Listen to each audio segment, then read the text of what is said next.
Gracias y paz a todos. Amén. El Señor les bendiga.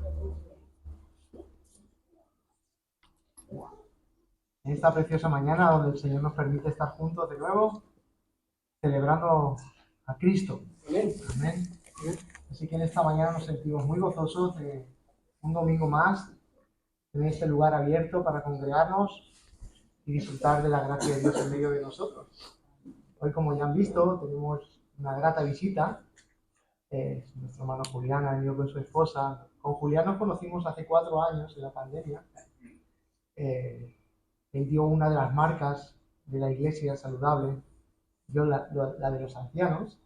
Y bueno, teníamos muchas ganas de conocernos. Después de 4 años nos conocimos el mes de octubre en Madrid. Y estuvimos hablando de que tenía que venir para Valencia. Bueno, el Señor ha orquestado todo para que esté en medio de nosotros en esta mañana. Y nos sentimos gozosos de que finalmente esté con nosotros. Ayer compartimos un tiempo precioso y la verdad es que estamos muy agradecidos al Señor por vuestras vidas. Él es candidato al pastorado en la iglesia de Arenal, Palma de Mallorca. También está con él nuestro hermano Patricio, de Desma. ¿Recuerdan de él? Pues para nosotros es un gozo que él esté aquí con nosotros y que pueda compartir la palabra del Señor. No obstante, le decimos a nuestro hermano que se sienta con libertad, que con gozo que exponga la palabra del Señor y con fidelidad. Amén. Y que su pueblo, pues, disfrutamos de que la palabra de Dios sea fielmente expuesta. Amén. Vamos a orar presentando a nuestro hermano y también presentando nuestras vidas para que la palabra de Dios sea recibida con gozo en nuestros corazones. Honramos a Cristo en esta mañana, porque Él es el protagonista de esta reunión. Amén. Hemos cantado, Señor, hemos cantado de la cruz, hemos cantado de tu muerte, hemos cantado de tu resurrección, hemos cantado de tu segunda venida, porque la fe, Señor, que tú nos has dado es mucho más preciosa que el oro. Reside en tu pueblo por medio de tu palabra. Y queremos glorificarte y darte gracias por esa obra que Cristo ha hecho. Gracias, Señor, por la esperanza que has depositado en tu pueblo. Queremos regocijarnos en esta mañana y darte gracias por la visita de este precioso matrimonio, Señor, de nuestros hermanos. Pedirte, Señor, que le dé gracia en esta mañana para exponer tu palabra fielmente. Y pedimos, Señor mío, que con gozo, con fe, con gratitud, tu pueblo pueda recibirla, Señor. Queremos pedirte que tu palabra corra y sea glorificada en medio de nosotros, para que la gloria y el honor siempre sean dadas a Cristo nuestro Señor. Amén, Señor. Amén.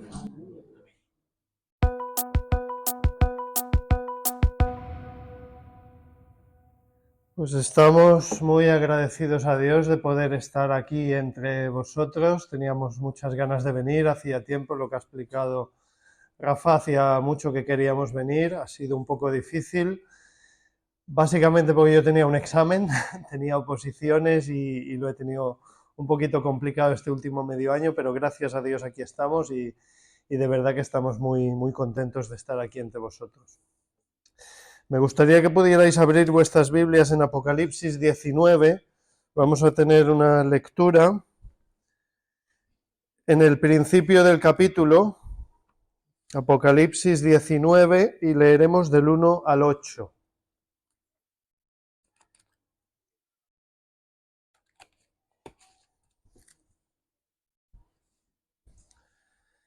Dice Apocalipsis 19, versículo 1. Después de esto oí una gran voz de gran multitud en el cielo que decía: Aleluya, salvación y honra y gloria y poder son del Señor Dios nuestro, porque sus juicios son verdaderos y justos, pues ha juzgado a la gran ramera que ha corrompido la tierra con su fornicación y ha vengado la sangre de sus siervos de la mano de ella. Otra vez dijeron: Aleluya, y el humo de ella sube por los siglos de los siglos. Y los 24 ancianos y los 4 seres vivientes se postraron en tierra y adoraron a Dios que estaba sentado en el trono y decían: Amén, aleluya. Y salió del trono una voz que decía: Alabad a nuestro Dios todos sus siervos y los que le teméis, así pequeños como grandes. Y oí como la voz de una gran multitud, como el estruendo de muchas aguas, y como la voz de grandes truenos que decía: Aleluya, porque el Señor nuestro Dios Todopoderoso reina.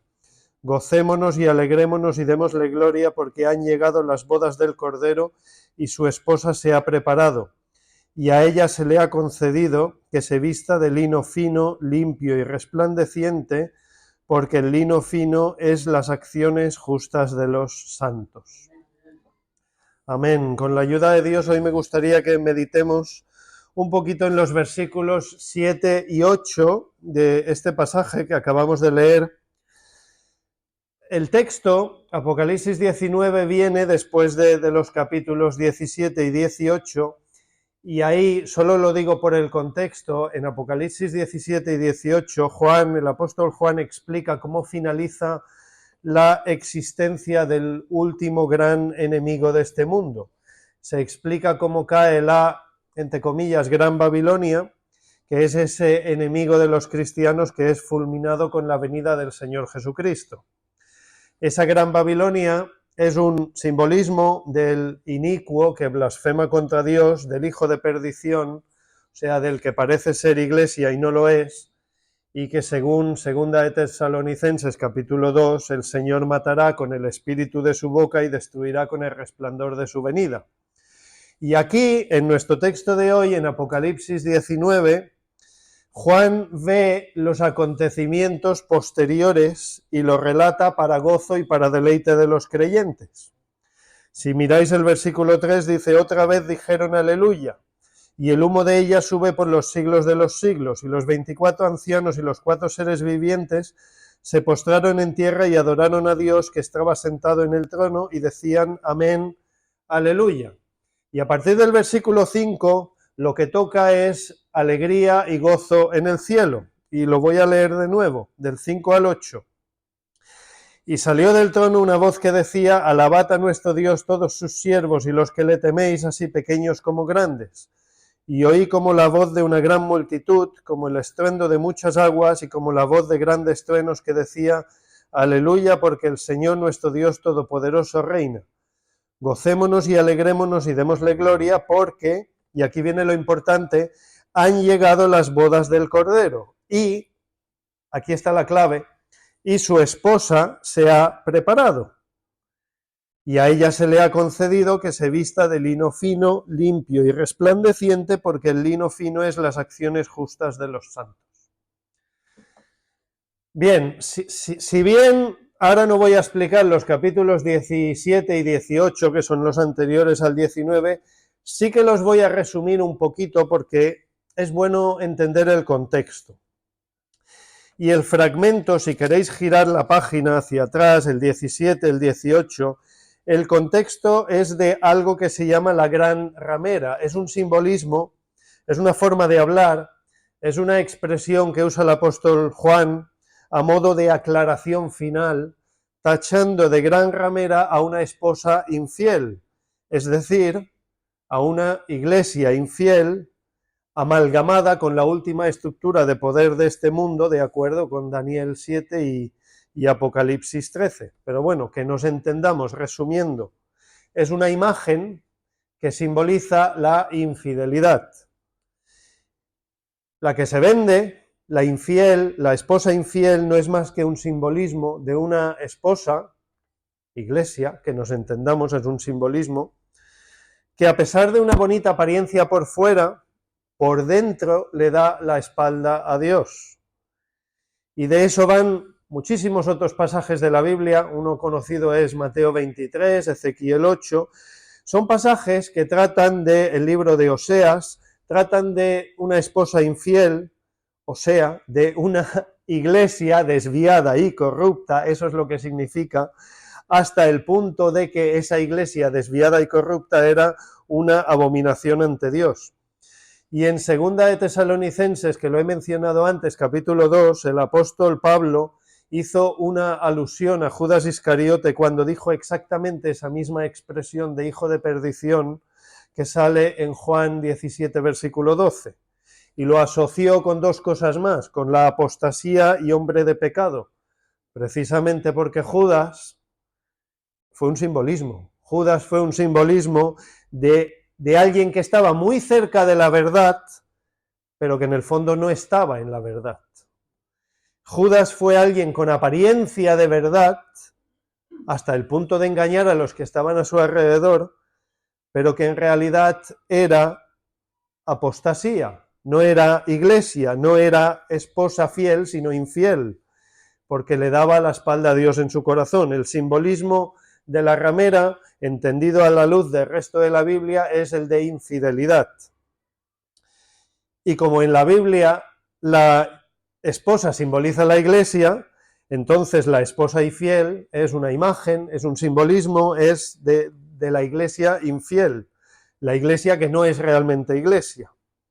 Los fariseos en los tiempos de Jesús eran esposa infiel, porque daban apariencia de ser iglesia, de ser creyentes, pero en realidad no lo eran. Por eso Jesús en Mateo 23, versículo 27, entre todas aquellas acusaciones tan fuertes que les dice, ay de vosotros, escribas y fariseos hipócritas, porque sois semejantes a sepulcros blanqueados que por fuera a la verdad se muestran hermosos, mas por dentro están llenos de huesos de muertos y de toda inmundicia. Jesús lo que hacía era sacar a la luz las vergüenzas de los fariseos, ponía al descubierto sus corazones y denunciaba que por fuera aparentaban ser, vale, pero que en realidad por dentro no lo eran. Jesús dejaba claro que aquellos hombres tan aparentemente piadosos por fuera iban derechito al infierno. Mateo 23, 13. Mas hay de vosotros, escribas y fariseos hipócritas, porque cerráis el reino de los cielos delante de los hombres, pues ni entráis vosotros, ni dejáis entrar a los que están entrando. Y 2 versículos más adelante, el 15, Mateo 23, 15, dice, ay de vosotros, escribas y fariseos hipócritas, porque recorréis mar y tierra para hacer un prosélito, y una vez hecho le hacéis 2 veces más hijo del infierno que vosotros. Son palabras muy fuertes.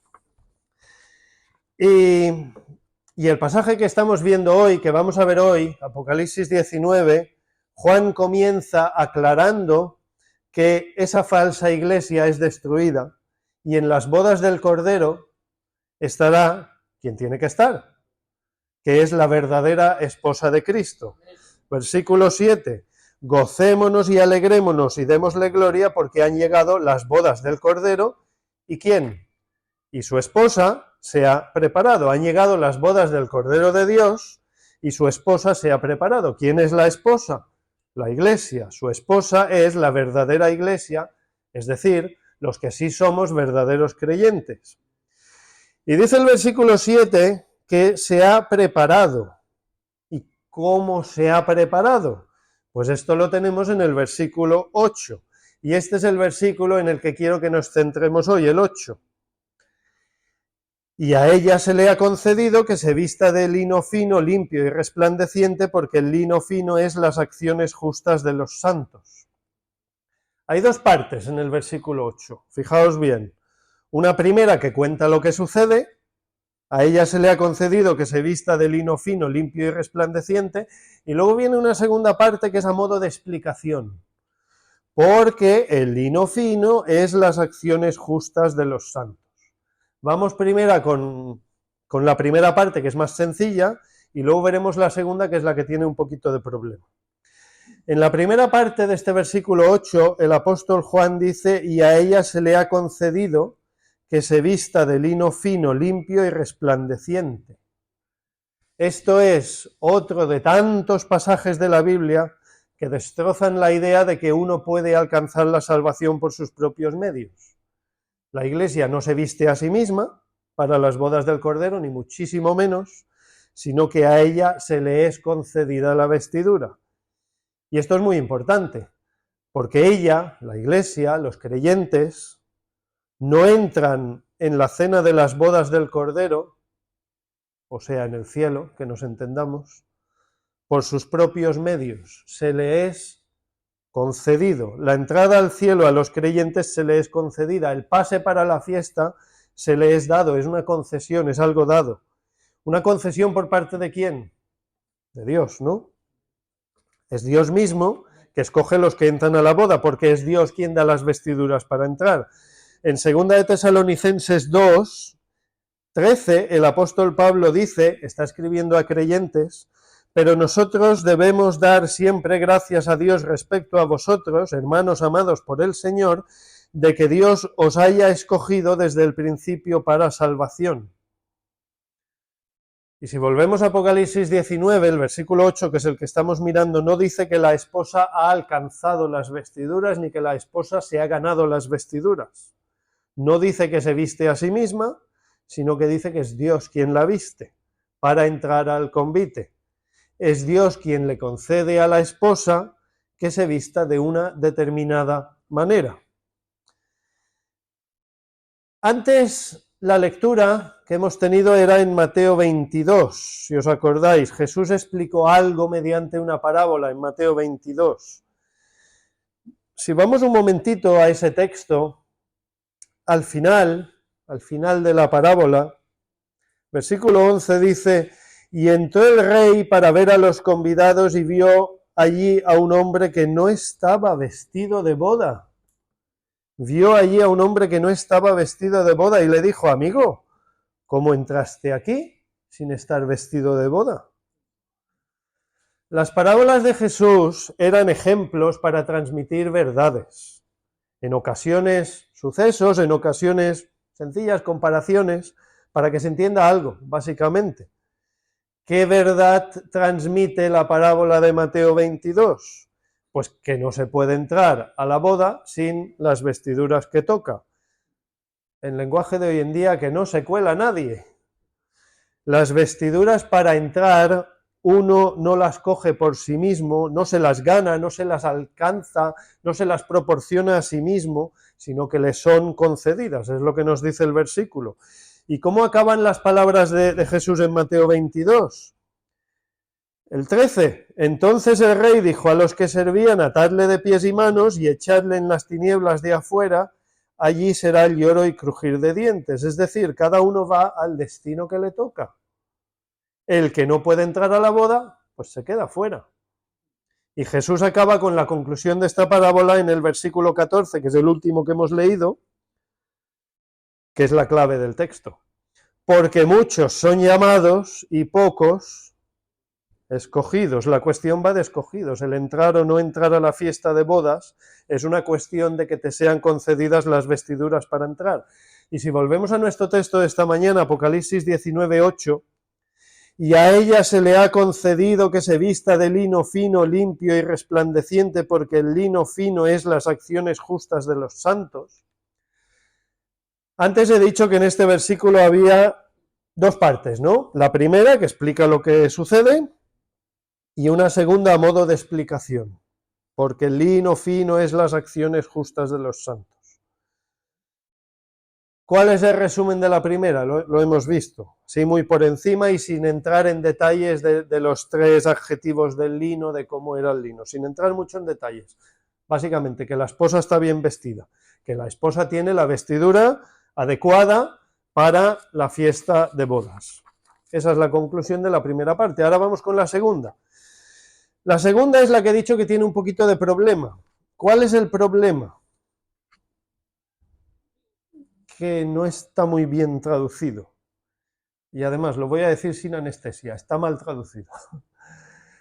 Y quiero explicarlo y que quede clarísimo lo que voy a explicar, porque es un error de la traducción. El texto bíblico original en griego no dice exactamente lo que tenemos aquí. ¿Qué dice el griego?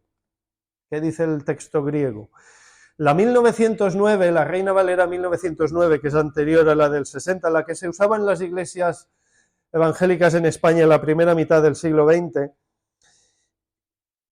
y en todas las ediciones anteriores hasta la Reforma, hasta Reina y Valera, estaba bien traducido. Decía, y voy a leer de la 1909, y le fue dado que se vista de lino fino, limpio y resplandeciente, porque el lino fino son las justificaciones de los santos. ¿Vemos la diferencia? En la 1909, que traduce bien del griego, no hay acciones, no hay obras. Es que en el original en griego de la Biblia no hay obras por ninguna parte. Las acciones que salen en el texto que tenemos de la Reina Valera del 60, y lo que digo vale para también la Biblia de las Américas. Estas obras que nos salen aquí, estas acciones no figuran en el texto original, no hay obras ni hay acciones en el original en griego. Y ahora sí que tengo que hacer una aclaración, una matización, y es justo hacerla, y es equilibrado hacerla. La Reina Valera del 60 es una muy buena traducción. De hecho, yo la considero excelente. Es la que usamos en nuestra iglesia del Arenal, en Mallorca, y la que se ha usado durante décadas en nuestra iglesia madre en Palma de Mallorca. Es más o menos la que usa todo el mundo, lo sabemos. Pero que se la considere una traducción excelente no significa que sea absolutamente perfecta. La hicieron personas, la hicieron básicamente 6 personas, 6 latinoamericanos y un español, y que se la considere muy buena no significa que sea perfecta. Es una muy buena traducción la Reina Valera del 60, pero no está exenta de errores. Tiene algunas, pocas, equivocaciones de los traductores.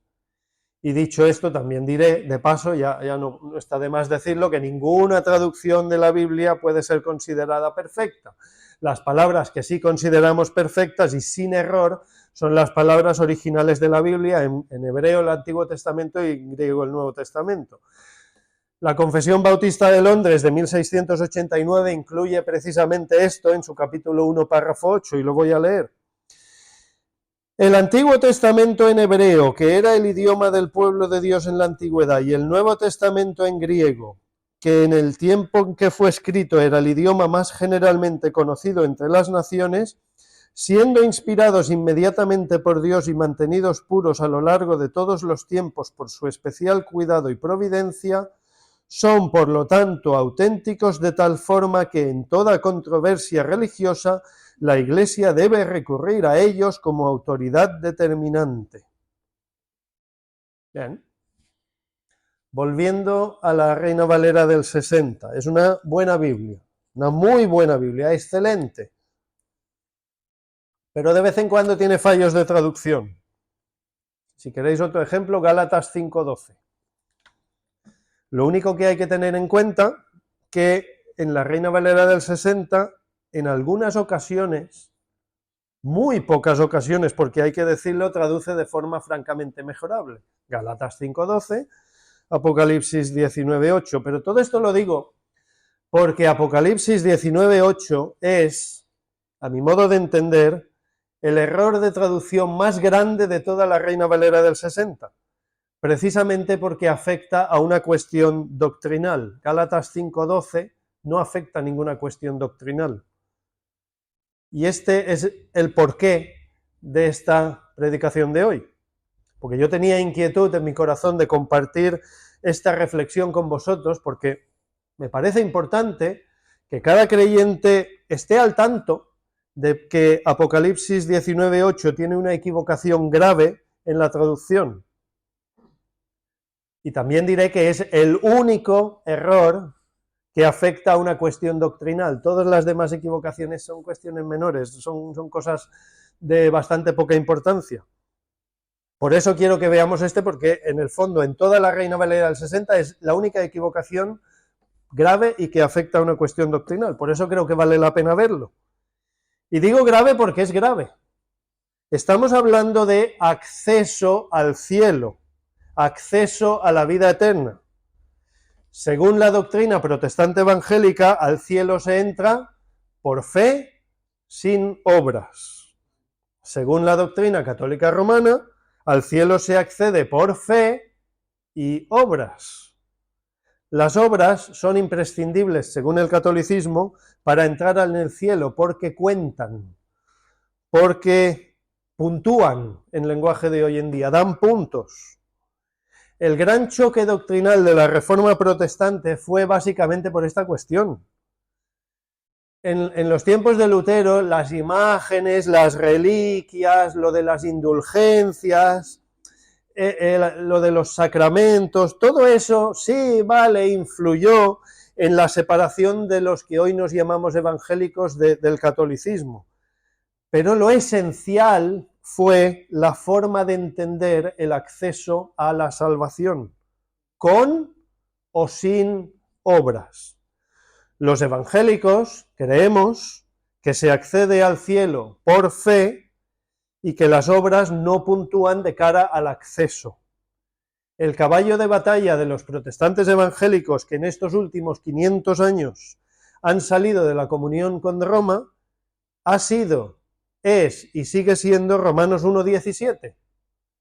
Mas el justo, por la fe, vivirá. Los evangélicos creemos que la salvación es por fe y que no es por obras, en línea con lo que dice el apóstol Pablo en Romanos 3:28. Concluimos, pues, que el hombre es justificado por fe sin las obras de la ley, que no puede ser más claro. Justificado, ¿qué significa? Hecho justo.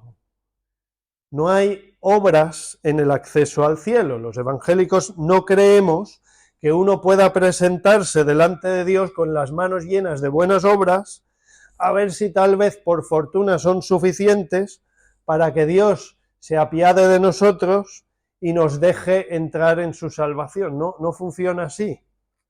El ir con las manos llenas de buenas obras, a ver si tal vez hay suerte, eso es lo que propugna el papado. Para entrar en el cielo, para obtener la absolución por parte de Dios, basta con creer de todo corazón que la sangre de Jesucristo en la cruz es suficiente para limpiarnos de nuestro pecado y darnos acceso al Padre y a la vida eterna. Entonces, vamos a volver al versículo, vamos a volver al pasaje de esta mañana, Apocalipsis 19:8. A ella se le ha concedido que se vista de lino fino, limpio y resplandeciente, porque el lino fino es las acciones justas de los santos. Pues yo lo siento mucho, pero está mal traducido, se equivocaron y no les podemos preguntar por qué lo pusieron, porque ya están todos muertos. Los traductores de la Reina Valera del 60, el griego no dice eso. El acceso a las bodas del Cordero sí que son las vestiduras, sí que le son concedidas a la esposa, o sea, al creyente, hasta aquí todo bien, está perfectamente traducido, pero ese lino fino no son acciones, no hay acciones en el texto bíblico original en griego. Ese lino fino es las justificaciones o justicias de los santos. Tanto da justificaciones como justicias, porque ambas palabras en castellano son traducciones adecuadas, válidas, para la palabra griega dikaioma, que es la que sale en el texto original en griego, que precisamente sale en plural. Y lo más llamativo del caso, y esto es lo que de verdad llama la atención, lo más llamativo del caso es que este versículo viene exactamente igual en todos los manuscritos antiguos del Nuevo Testamento, en todos. Y durante 19 siglos se ha traducido de la misma manera. Siempre se ha traducido bien. Ya en el siglo IV, hace 1600 años, Jerónimo de Estridón, cuando tradujo la Biblia al latín, compiló una versión latina unificada, se llamó la Vulgata Latina, circuló y dominó la vida de los cristianos durante los 1000 años aproximados de la Edad Media. Ese versículo estaba perfectamente traducido y lo voy a leer en latín, si me lo permitís, a mi manera. Dice: et datum est ili ut cooperiat se vicino splendidi et candido. Más o menos se entiende. Vicinum enim justificationes sunt sanctorum. Más o menos se entiende, ¿no? Estaba perfectamente traducido. Y cuando la Biblia se tradujo al castellano en el siglo XVI, Reina en el año 1569 y Valera en el 1602, perfecto, traducen la Biblia, este versículo de forma correcta en sus Biblias. Sigue sin haber problema con este versículo. Y durante los siglos posteriores, 17, 18, 19, se van haciendo algunas revisiones al texto bíblico de Reina y Valera. Perfecto, siempre sale perfectamente traducida. Hasta que a mediados del siglo XX, los traductores de la Reina Valera del 60 introdujeron este cambio sin ninguna base sólida, ni en el texto griego, ni en la doctrina protestante evangélica, que es la que supuestamente profesaban los traductores de la Reina Valera del 60. Es más, y aquí viene lo llamativo, Ni siquiera en el catolicismo se traducía este versículo con la palabra acciones. Este versículo no incluía obras, ni siquiera en las Biblias católicas hasta bien entrado el siglo XX. En las dos primeras Biblias católicas editadas en castellano, unas del siglo XVIII, unas del siglo XIX, el versículo se encontraba bien traducido. Decía las virtudes de los santos. Pero bueno, esas dos Biblias católicas del siglo XVIII y XIX españolas eran a su vez traducciones de la Vulgata latina, es decir, eran una traducción de una traducción. No venían del hebreo ni del griego. Se basaban en la Vulgata latina, que lo acabo de leer hace 2 minutos, está perfectamente traducido, decía justificaciones. Y claro, alguno quizás se estará preguntando, entonces, ¿de dónde sale esto? ¿De dónde salen estas acciones? ¿Cómo nos han metido aquí las acciones en este versículo? Pues yo no lo sé, lo he dicho, están muertos los traductores y no se les puede preguntar, pero seguramente del año 1944. Hay que intuir que todo esto sale del año 1944, que es la tercera traducción al castellano que hace la Iglesia Católica, la primera del siglo XX conocida como la Nácar Colunga, porque la hicieron un tal Nácar y un tal Colunga. Y en esa Biblia el catolicismo aprovechó para ir introduciendo un poquito más de su doctrina. Y en esa Biblia es la primera en la que sale el versículo cambiado. Claro, ¿cómo pasa de esa Biblia de 1944 a la Reina Valera del 60? Pues yo creo que es muy sencillo. Los traductores de la Reina Valera del 60, su misión era actualizar el lenguaje de la 1909 y, según se sabe, al parecer en algunas ocasiones consultaron esa nueva traducción católica de 1944.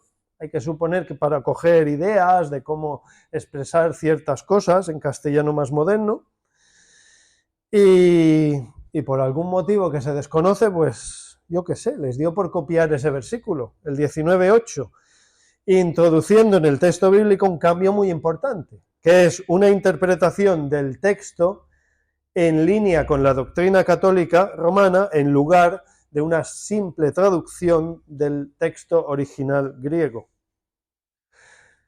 De todas formas, incluso dentro del catolicismo, este versículo, Apocalipsis 19:8, se siguió traduciendo en el siglo XX de forma correcta en varias ocasiones más. Pocos años después de 1944, antes de la Reina Valera del 60, en 1952, aparece una nueva versión católica en castellano, la tercera del siglo XX y la quinta en términos generales. Y la novedad de esa Biblia es que traduce directamente del hebreo y del griego, no desde la Vulgata latina, como sí hicieron las 3 primeras anteriores. Esa nueva traducción de 1952 católica la hizo un sacerdote alemán llamado Juan Straubinger y enfocó su ministerio en el pueblo castellano parlante. Y lo digo porque esa Biblia traduce perfectamente el versículo, lo traduce bien, dice así: y se le ha dado vestirse de finísimo lino espléndido y limpio, porque el lino finísimo significa la perfecta justicia de los santos. Eso es lo que significa el versículo. El lino, las vestiduras, le son concedidas al creyente, la esposa, son la justicia de los santos. Ese sacerdote católico no solo lo traduce bien en 1952, sino que añade un calificativo a la palabra justicia, añade lo de perfecta.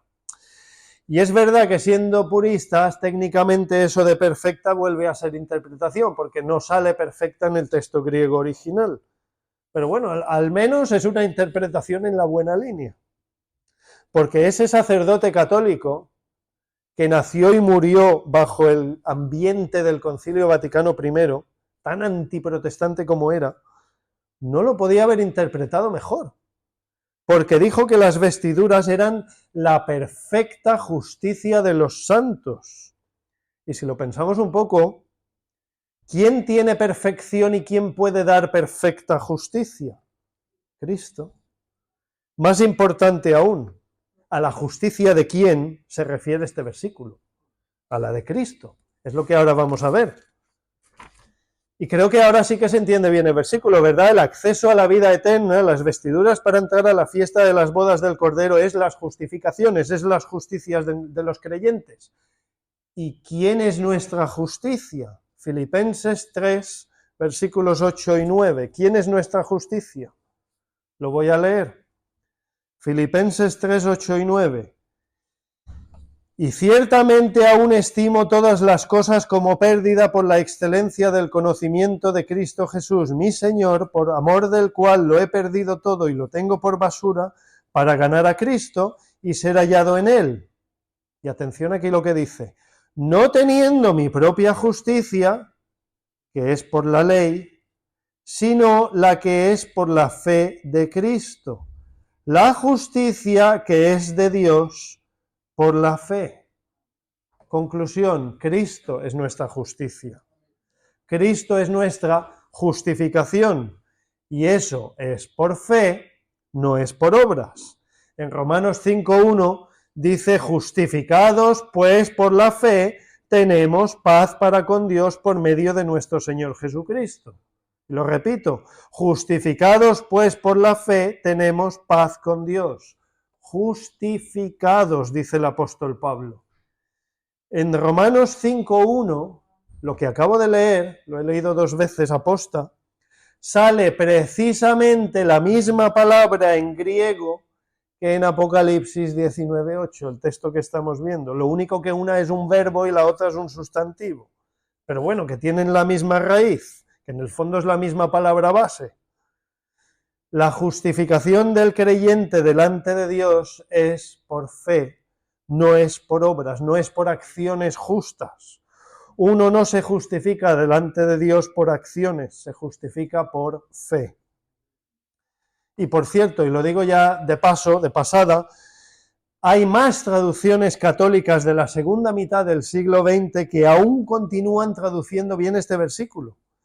Hay una Biblia que se la conoce como la Biblia del Valle de los Caídos, de 1967, también traduce directamente del griego y del hebreo, y dice en Apocalipsis 19:8, el lino en efecto son las justificaciones de los santos. Está estupendamente traducido. Y luego hay una que se hizo en Barcelona en 1969, la Bartina Roquer, sigue traduciendo justificaciones como virtudes, igual que las Biblias del siglo XVIII y XIX, pero no incluye esa mención antibíblica de las obras. Bien, vamos acabando. Tampoco me voy a alargar demasiado. Vamos un momento a Génesis capítulo 3, si tenéis un momentito. Es un texto que conocemos todos, Adán y Eva, el momento que entra el pecado en el mundo. Génesis 3.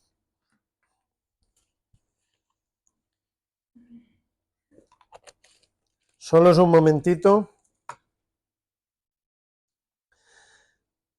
Génesis 3 más o menos lo conocemos todos. Dice el versículo 7. Entonces fueron abiertos los ojos de ambos y conocieron que estaban desnudos. Entonces cosieron hojas de higuera y se hicieron delantales. Cuando entró el pecado en el mundo, lo primero que hicieron Adán y Eva fue taparse. En castellano castizo, tapar sus vergüenzas, ¿no? Y desde entonces todos hacemos lo mismo.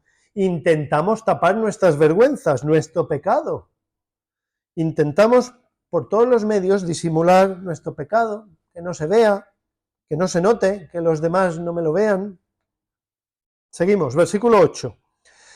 Y oyeron la voz de Jehová Dios que se paseaba en el huerto al aire del día, y el hombre y su mujer se escondieron de la presencia de Jehová Dios entre los árboles del huerto.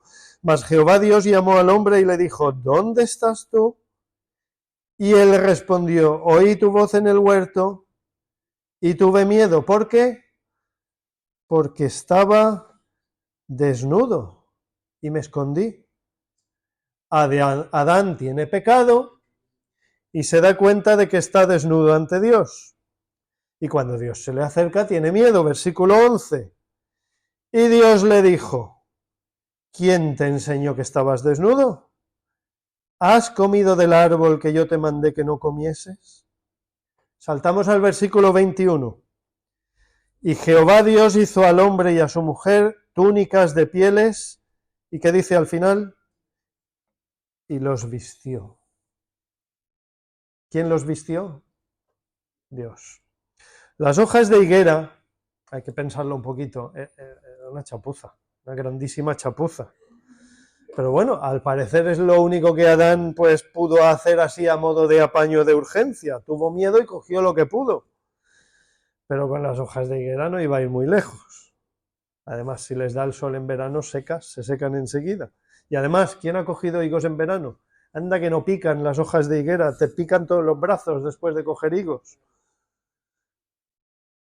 En su misericordia, Dios aportó una mejor solución haciendo túnicas de pieles para Adán y Eva. Y mucha atención, lo que he dicho antes, ¿cómo acaba el versículo 21? Aquí está la clave. Y los vistió, y los vistió. En esencia, cuando tuvieron pecado, Dios les concedió vestiduras. Dios los vistió. Ellos intentaron vestirse a sí mismos, pero no pudieron. Fue una chapuza. Las hojas de higuera no servían. Las vestiduras que sí que les sirvieron fueron precisamente las que Dios les preparó, las que Dios les concedió, usando el verbo que sale en Apocalipsis. No por obras de justicia que hubieran hecho, porque Adán, ¿qué había hecho? Nada, no las merecía, no por acciones justas, sino por la pura gracia y misericordia de Dios. Y aquí que está el Evangelio. Y Jehová Dios hizo al hombre y a su mujer túnicas de pieles y los vistió. ¿Qué es esto sino un primer paso en la humanidad hacia esa vestidura perfecta y completamente definitiva que es el lino fino, limpio y resplandeciente, que se nos habla en Apocalipsis 19? El hombre mete la pata, comete pecado, y Dios interviene por gracia y misericordia para vestir al hombre, para tapar las vergüenzas del hombre, y con vergüenzas me refiero a pecado.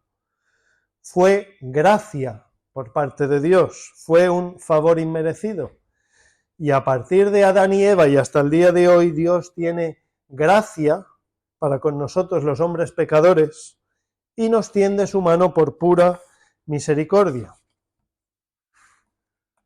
Voy a leer de Corintios, no hace falta que lo busquéis, basta escuchar. ¿Qué dice el apóstol Pablo en 2 de Corintios 5:4? Porque asimismo a los que estamos en este tabernáculo gemimos con angustia porque no quisiéramos ser desnudados, sino revestidos para que lo mortal sea absorbido por la vida. Es un poco complejo. Sino revestidos para que lo mortal sea absorbido por la vida. Siendo revestidos de Cristo, que es de lo que está hablando, lo mortal, el pecado, absorbido por la vida. ¿Quién es la vida con mayúsculas? ¿Quién es el camino, la verdad y la vida? Cristo. Revestidos para que lo mortal sea absorbido por la vida. ¿Puede Cristo, o sea, la vida, absorber lo mortal? Pues claro que sí, en la cruz. En la cruz Jesús absorbió el pecado, cargó con él sobre sus hombros, con el pecado de la humanidad. Lo mortal, el pecado fue absorbido. Por eso dice en 1 Corintios 15, sorbida es la muerte en victoria, dice el apóstol Pablo. Y dice 1 Corintios 15, 53, porque es necesario que esto corruptible se vista de incorrupción y esto mortal se vista de inmortalidad. Y cuando esto corruptible se haya vestido de incorrupción y esto mortal se haya vestido de inmortalidad, entonces se cumplirá la palabra que está escrita: sorbida es la muerte en victoria.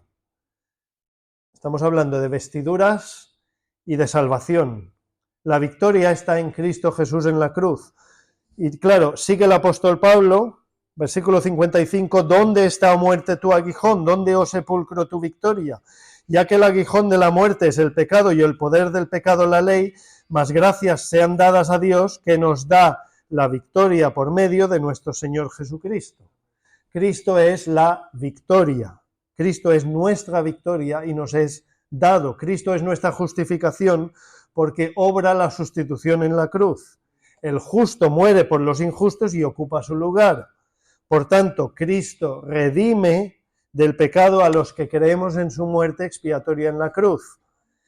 Y esto es lo que nos justifica, esta es nuestra justificación, esta es nuestra vestidura, este es nuestro pase para las bodas del Cordero, o sea, nuestro pase al cielo.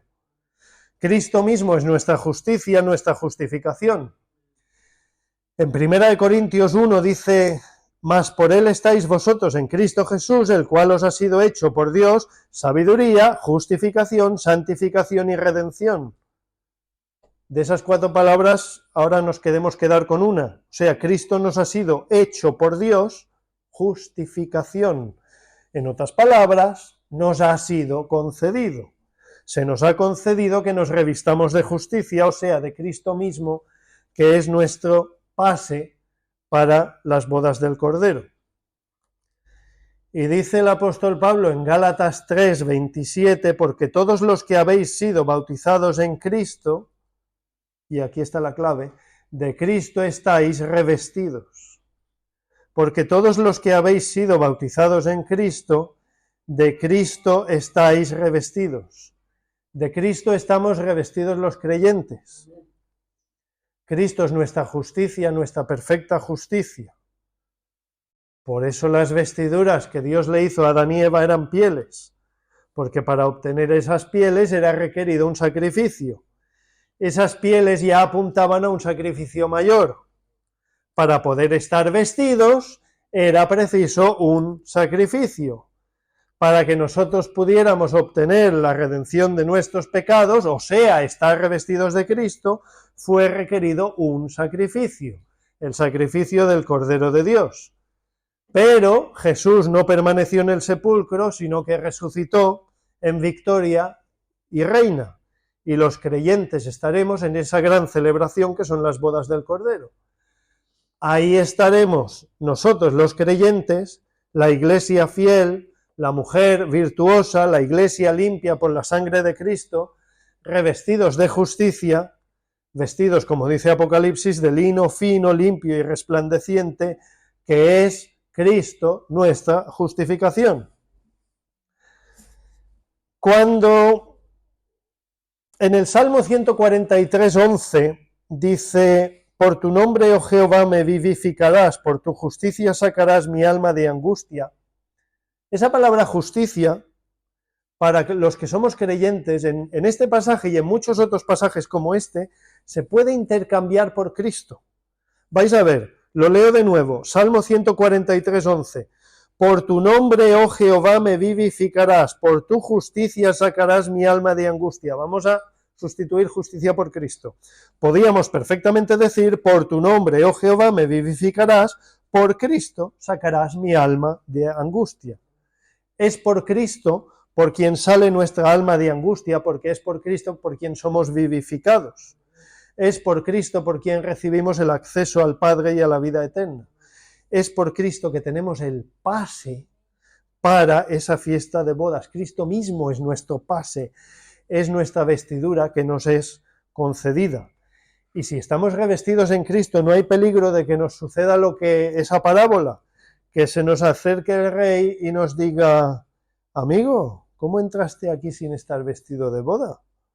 No, no sucederá, porque estaremos en esa fiesta de bodas del Cordero por pleno derecho. No porque hayamos hecho méritos, obras, acciones para conseguir las vestiduras, porque las vestiduras son concedidas. Estaremos por la pura gracia y misericordia de Dios. Y solo un pasaje más antes de terminar, lo menciono solo de pasada, no voy a entrar ni nada. Zacarías 3. Zacarías 3, versículos 3 y 4, no da tiempo a entrar en el contexto, explicarlo en profundidad, pero sí que lo quiero mencionar para que veamos una vez más ese patrón bíblico de que las vestiduras concedidas simbolizan en última instancia la libertad respecto del pecado. Lo voy a leer solo y ya termino. Dice así, Zacarías 3, versículo 3. No explico el contexto ni nada, solo que veamos la esencia. Y Josué estaba vestido de vestiduras viles y estaba delante del ángel. Y habló el ángel y mandó a los que estaban delante de él, diciendo: quitadle esas vestiduras viles. Y a él le dijo: mira que he quitado de ti tu pecado y te he hecho vestir de ropas de gala. Mira que he quitado de ti tu pecado y te he hecho vestir de ropas de gala.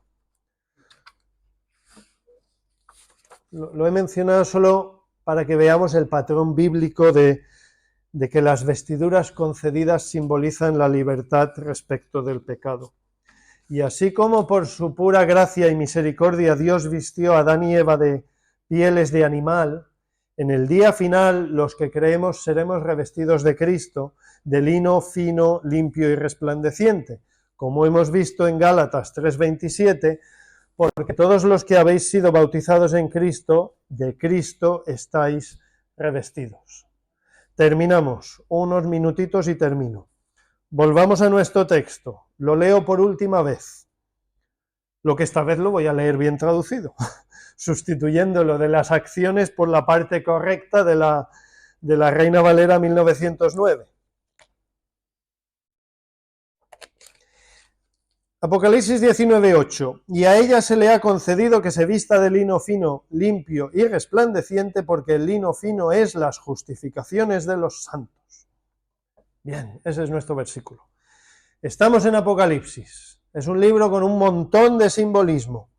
En el pasaje que hemos visto hoy también simbolismo, el simbolismo de las vestiduras. Pero los simbolismos expresan verdades del mundo real. Y ahora, para terminar, 3 minutos y termino.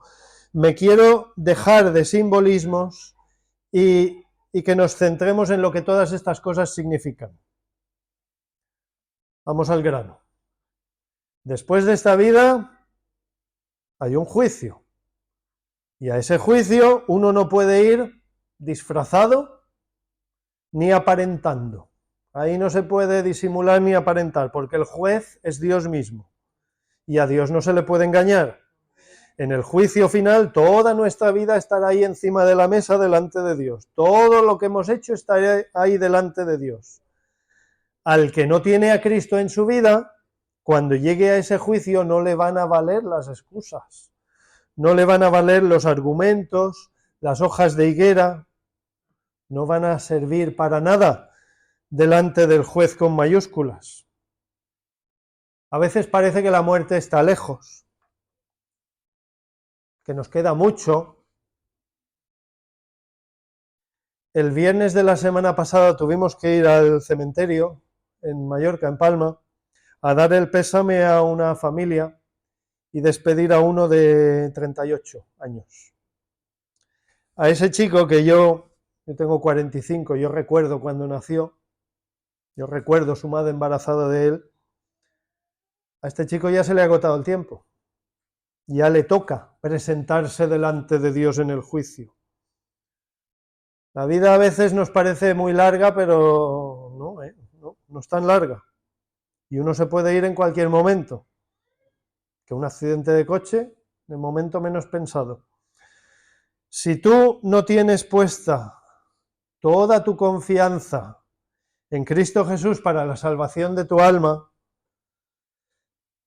pues yo te pediría que reflexiones sobre lo que hemos hablado hoy, porque la puerta de la salvación aún está abierta para ti hoy, pero cuidado porque llega un día que ¡pam!, se cierra de golpe y sopetón, y ya no se abre más, el tiempo se agota.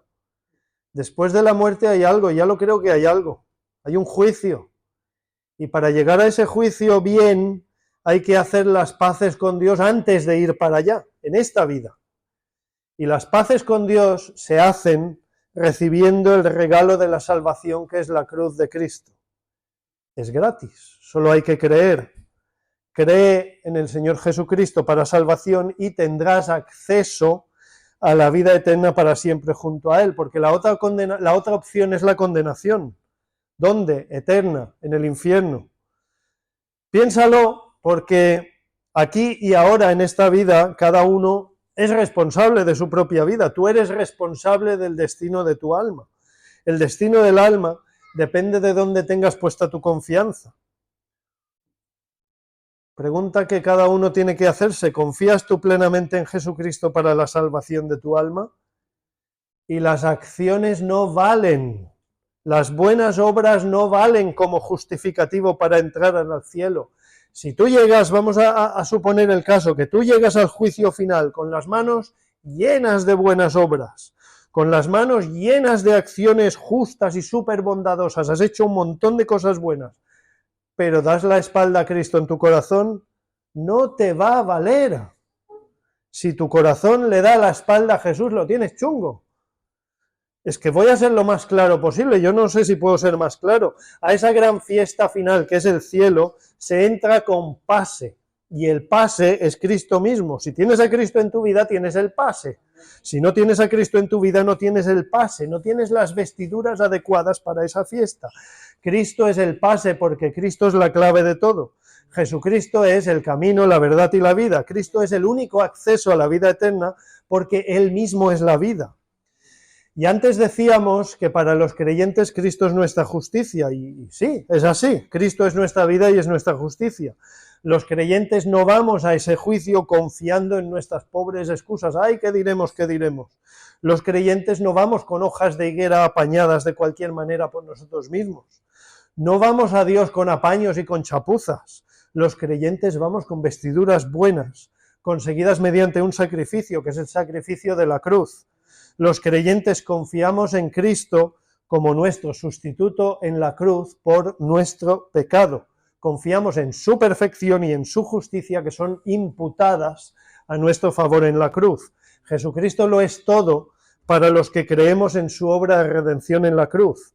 Por lo tanto, que se note en nuestro día a día, que vivamos a la luz de eso, teniendo en cuenta que para cada paso que damos en esta vida, que lo hagamos en obediencia y de la mano de nuestro Señor y Salvador. Amén.